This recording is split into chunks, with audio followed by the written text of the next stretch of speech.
Hello students, आज मैं आप सबको करवा रहा हूँ एक्सरसाइज 5.3 के कुछ क्वेश्चंस। उसमें सबसे पहले हमने क्वेश्चन नंबर लिया फिफ्थ। 5.3 का क्वेश्चन फिफ्थ क्या है क्वेश्चन में, पहले क्वेश्चन को समझते हैं फिर सॉल्व करते हैं। The first term of AP, एक एपी है उसका फर्स्ट टर्म इज़ 5, यानी फर्स्ट टर्म तो 5 है, लास्ट टर्म है 45 और उस एपी में सबसे आखिरी नंबर जो है 45 एंड द सम, और उन सब का जो सम है वो सम है 400, उनका सम है 400। तो आपको बताना find the number of term कि उसमें कितने नंबर हैं and the common difference. Common difference मतलब आपको डी की वैल्यू निकालनी है। तो गिवन क्या क्या है, first term of A P is 5, first term of A P is 5। तो फर्स्ट टर्म, हमने फर्स्ट टर्म को लिखा 5 और क्या गिवन था लास्ट टर्म। जो लास्ट टर्म होता है, लास्ट टर्म को ए एन भी कहते हैं या लास्ट टर्म को एल भी कहते हैं, और जो लास्ट टर्म है वो लास्ट टर्म है हमारा 45। दोबारा क्वेश्चन को समझो। क्वेश्चन में गिवन क्या है, first term A P 5, first term 5 है तो हमने इसलिए लिख दिया फर्स्ट टर्म को 5, इसलिए हमने लिख दिया फर्स्ट टर्म को 5। और क्या गिवन है, लास्ट टर्म 45। लास्ट टर्म को ए एन भी कहते हैं, लास्ट टर्म को एल भी कहते हैं, वो कितना है लास्ट टर्म 45। और सम का मतलब एस एन है 400, और जो सम का मतलब हो गया एस एन, सम का मतलब हो गया एस एन। जो सम है, सम कितना गिवन है 400। और हमें फाइंड क्या करना है, हमें फाइंड करना है नंबर ऑफ टर्म्स। हमें फाइंड करना है number of terms. Number of terms का मतलब n और कॉमन डिफरेंस मतलब d। इस क्वेश्चन में हमें n और d इन दोनों की वैल्यू फाइंड करनी है, यानी हमें n भी फाइंड करना है और d भी। इन्फॉर्मेशन ये रही। अब हम इसके सॉल्यूशन पे चलते हैं। इन्फॉर्मेशन क्या क्या है, फर्स्ट टर्म है 5, लास्ट टर्म है 45, सम है 400 और हमें n और d की वैल्यू निकालनी है। n मतलब कि नंबर ऑफ टर्म्स और d मतलब कि कॉमन डिफरेंस। तो सबसे पहले हमने कहीं से भी हम शुरू कर सकते हैं, लेकिन हमने an से शुरू किया। तो हमें an की वैल्यू कितनी गिवन थी, an की वैल्यू थी 45, an की वैल्यू 45।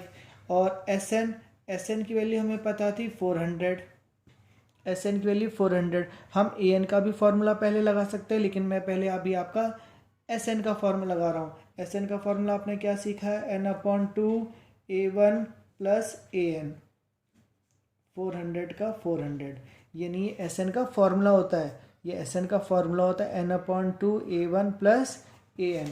अब n/2 तो n/2, a1 की वैल्यू कितनी थी, a1 की वैल्यू थी हमारी 5, a1 की वैल्यू कितनी थी 5। तो जहाँ पर a1 है वहाँ पर मैंने लिख दिया 5, क्योंकि a1 की वैल्यू है 5। और an की वैल्यू कितनी है, an की वैल्यू है 45। 400 का 400, अब ये n/2 का n/2, इन दोनों को प्लस किया 50, 400 का 400। अब ये कैंसिल होते हैं तो कैंसिल कर दिया, 2 से कैंसिल हो गया 25, यानी कि आया n मल्टीप्लाई 25, यानी कि 25n हो गया, इक्वल में 400, इक्वल में 400। अब हम क्या करेंगे, अब हम करेंगे अगले स्टेप में n यहीं रहेगा, 400 यहीं रहेगा, ये 25 अपॉन में, ये 25 अपॉन में। अब इसको हमने अगर कैंसिल किया तो कैंसिल करके कितना होता है, 25 बन जाए 25 बन जाए 25 15 20 500 5 6 जा, यानी कि n की वैल्यू आ गई 16। ये तो अभी हमने n निकाल दिया, अभी हमारा d नहीं निकला है। अभी क्वेश्चन को समझो सही से, यानी क्वेश्चन में क्या था, फर्स्ट टर्म था, लास्ट टर्म था, सम था, n और d की वैल्यू हमें निकालनी है। तो an पता था, sn पता था, हमने sn का फॉर्मूला पहले लगा दिया, हम an का फॉर्मूला भी लगा सकते थे। तो sn का फॉर्मूला लगाया, वैल्यू करते करते करते हमारा क्या आंसर आया, n और 25, और 25 नीचे गया, n की वैल्यू 16। अब हमें निकालना है d, तो d हम कैसे निकालेंगे इसी में ध्यान से समझो। अब हमें an, जो मैंने कहा हम पहले लगा सकते थे, बाद में लगा ले रहे हैं। an की वैल्यू कितनी थी 45, an की वैल्यू 45। तो an के नीचे an का formula a1 plus n-1 d 45। a1 कितना था, a1 की वैल्यू थी 5, n कितना था, n हमने निकाला है 16, ये हमने सॉल्व किया था n को 16 -1 और d कितना है, d तो अब हमें निकालना है 45। ये 5 ऐसे ही 16 में से 1 गए तो 15, d ऐसे ही 45 ऐसे ही, ये हो गया 15d। 45 ये रहा, ये प्लस का 5 उधर जाकर हो जाएगा -5, 15d।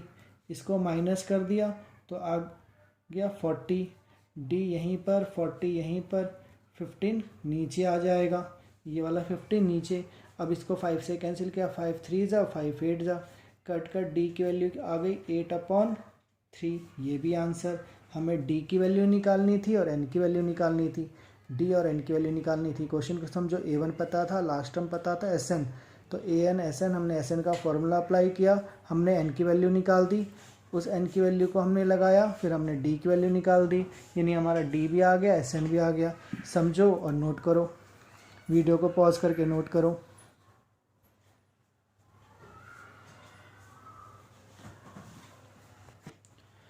अब मैं साथ ही साथ आपको करवा रहा हूँ 5.3 का क्वेश्चन 6th, 5.3 का क्वेश्चन 6th। अब इस क्वेश्चन में क्या क्या गिवन है, ध्यान से देखो।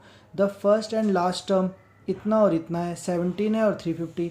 फर्स्ट टर्म का मतलब a1, लास्ट टर्म का मतलब an, यानी हमें a1 पता है, a1 और लास्ट टर्म यानी कि an, यानी फर्स्ट टर्म और लास्ट टर्म। तो कितना कितना पता है फर्स्ट टर्म और लास्ट टर्म, फर्स्ट टर्म पता है 17 और लास्ट टर्म 350, यानी हमें 17 पता है और 350 पता है, फर्स्ट टर्म और लास्ट टर्म।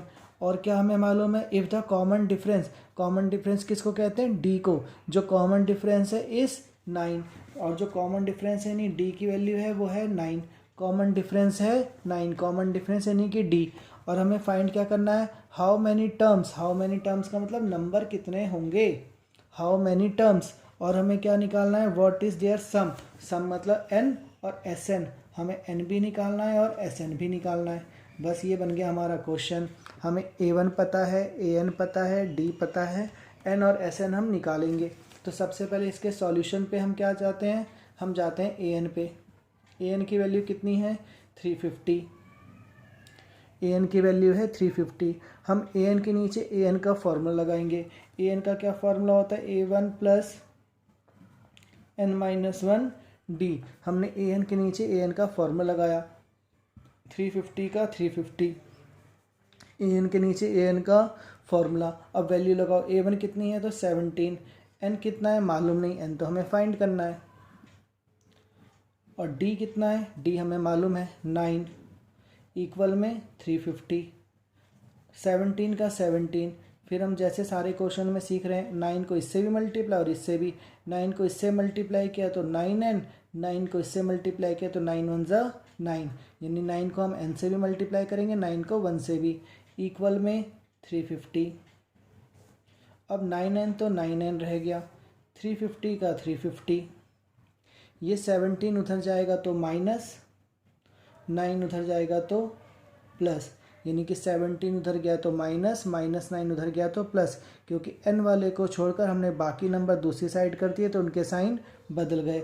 अब 9n का 9n और इनको क्या करो माइनस प्लस, यानी 350 में से पहले 17 माइनस करके 9 प्लस कर दो, या फिर 350 और 9 इन दोनों को प्लस करके 17 माइनस कर दो। हम ऐसे ही करते हैं, इन दोनों को अगर हम प्लस करते हैं 350 और 9 तो हो गए हमारे 359, और इसमें से माइनस कितना करना है 17, तो माइनस किया तो आया 342, यानी कि इसको माइनस प्लस करके 342। अब n ये रहा, 342 यहीं पे रहेगा, और ये 9 कहाँ जाएगा, उधर अपॉन में, 9 कहाँ जाएगा अपॉन में। अब इसको कैंसिल कर दो 9 के टेबल से, 9 1 जा 9, 9 3 जा 27, अगर इसमें से 27 कट गए तो कितने बचे 27, 28 29 30 31 32 33 34, 7 बच गए, 7 इधर आया 72, तो 9 8 जा 72, यानी कैंसिल होकर के n की वैल्यू कितनी बच गई 38। ये हमारा n आ गया, n मतलब एक आंसर आ गया। n आने के बाद अब हमें निकालना है Sn। Sn के जो जो फॉर्मूले सीख रखे हैं इसमें कोई भी फार्मूला अप्लाई कर सकते हैं। मैंने Sn का फॉर्मूला अप्लाई किया, n/2 a1 प्लस an। अब n/2n कितना निकाला हमने 38/2, A1 हमें कितना गिवन था क्वेश्चन में, A1 गिवन था 17, तो A1 की जगह पे 17। और AN भी हमें गिवन था, AN कितना गिवन था 350। ये फॉर्मूला हम पहले इसलिए नहीं लगा सकते थे क्योंकि हमें n गिवन नहीं था, तो पहले हमने n निकाला है। अब इनको कैंसिल किया तो 19, ये 2 से कैंसिल हो जाएंगे और अंदर ही अंदर प्लस कर दिया तो 367। किनको प्लस कर दिया, 350 और 17 को। अब हम लास्ट स्टेप क्या करेंगे, इन दोनों की मल्टीप्लाई करके जो आएगा वो यहाँ पे लिखेंगे, वो हमारा हो। अगर हम इसे मल्टीप्लाई करेंगे तो मल्टीप्लाई करके आ जाएगा 6973, ये हमारा हो जाएगा आंसर। तो क्वेश्चन को समझो, क्वेश्चन में क्या था, फर्स्ट टर्म गिवन था, लास्ट टर्म गिवन था, कॉमन डिफरेंस गिवन था, हमें एन और एस एन निकालना था। तो हमने क्या किया, ए एन लिखा, ए एन के नीचे ए एन का फॉर्मूला लिखा, ए एन का फॉर्मूला लिखा, वैल्यू लगाई, सारी वैल्यू लगा के एन वाले नंबर एक तरफ, बाकी नंबर एक तरफ, सॉल्व करके एन ये रहा 9 में गया, कट करके एन की वैल्यू आ गई 38। एक आंसर हमारा ये हो गया। फिर हमने एस एन का फॉर्मूला लगाया, एस एन के फॉर्मूले में बस वैल्यू पुट करनी थी, एन हमें मालूम था, A1 पता था, ए एन पता था, दोनों को प्लस किया, इसको कैंसिल कर दिया। जब ये कैंसिल होंगे तब आएगा 19, क्योंकि 2 1 2 और ये 19, तो कैंसिल होकर आ गया 19। इन दोनों को प्लस करके 367 और इन दोनों को मल्टीप्लाई किया 19 और 367 को। जब हमने मल्टीप्लाई किया तो मल्टीप्लाई करके आ गया 6973, ये हमारा आंसर है। हमने एन भी फाइंड कर लिया और एस एन भी फाइंड कर लिया। वीडियो को पॉज करके इसे नोट करो।